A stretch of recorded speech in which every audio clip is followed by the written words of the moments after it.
Hey guys, what's up? It's Mitch, and this is going to be my review for Interstellar.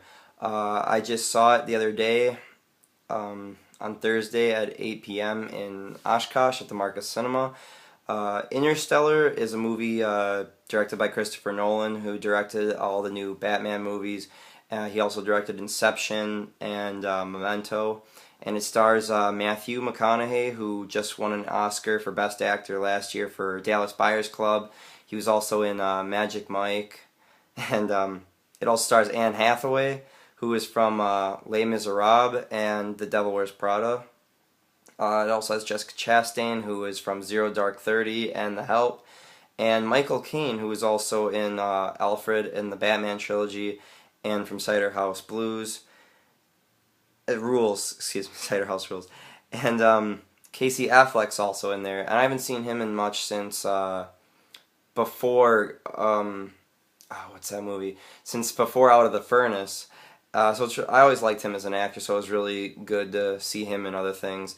And Topher Grace, who is Eric Foreman in that '70s show, is in it for a little bit. And Matt Damon, because I guess he's got to eat. Whatever. I don't like Matt Damon.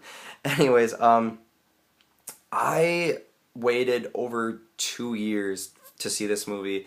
When I first heard it was announced, when I kept looking it up like every day on IMDb, and there was no pictures, there's no cast information. It was just about space travel, and I remember the first day they came out with casting information, and the first picture that got released was just people on set, and I lost my mind every time something came out for it. And the time when the first trailer premiered over a year ago with the Desolation of Smog movie, I lost my mind, and I was the only person in the theater freaking out, and it didn't even show much. It was just Matthew McConaughey driving a truck, and him talking about space travel, and no one else in the theater was freaking out except me, and it said 1 year from now, and I did not lose any hype. I was excited from that moment until absolutely yesterday, and let me just say it was absolutely worth the wait.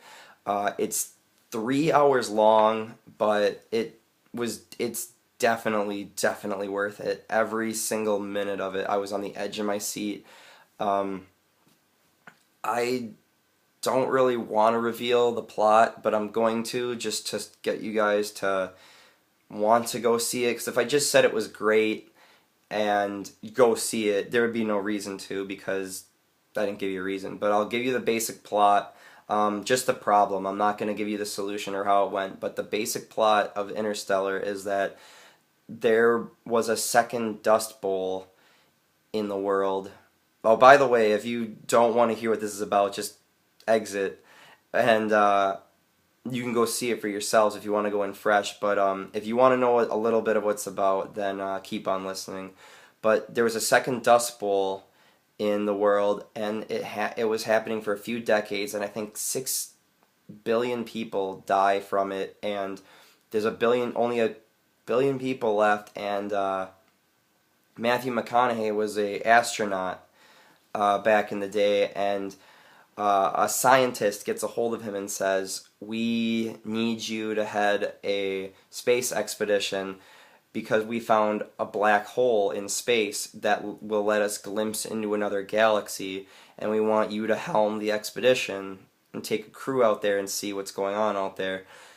And he goes out there in search of another world that people can inhabit. And the quote that they keep saying in the movie is that mankind was not meant to die in the world, it was meant to leave it.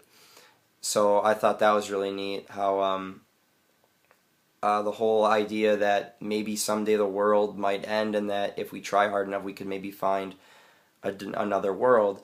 But it was so good. I mean, I don't think I'm being biased at all because I'm such a huge Nolan fan, but it was just good. The acting was superb, the visuals were so good, and even if you don't like space or math or science or any of that, it's just the acting is so well done. It is such a human movie. There's such a deep connection between all the actors and the struggle to find this new planet and to find salvation for humanity. There's just something for everybody in this movie. Um, I would definitely give this movie a 10 out of 10, but it was a bit long. The only thing I can think of that they could cut out of it would be the first few minutes. Um, Not the first few minutes, maybe a little bit in the beginning before they actually get into the rocket and go to space, and maybe a little bit at the end. It just felt a little drawn out, but it it's it's another Nolan movie, and Nolan, for my money, never misses. And then, of course, there's the Nolan charm that he puts into it, where he leaves little clues along the movie, where if you pay attention during all the movie, when like a camera focuses in on something, or if they mention something more than a few times, that's important. That's a clue, and if you lock those in the back of your head and you remember all those and recall those, you can actually figure out what the end game is. And I tried as hard as I could, and I still did not guess the ending this time. So it's a brain buster of a movie. It's visually appealing. The acting is great, and it's a puzzle of a movie. It's Other than it being 3 hours long, I think it's a great movie. I can think of a lot worse things that you can waste 3 hours and $8 on. So definitely, if your butt can handle sitting for 3 hours, you will definitely love this movie. Go see it. Go see Interstellar.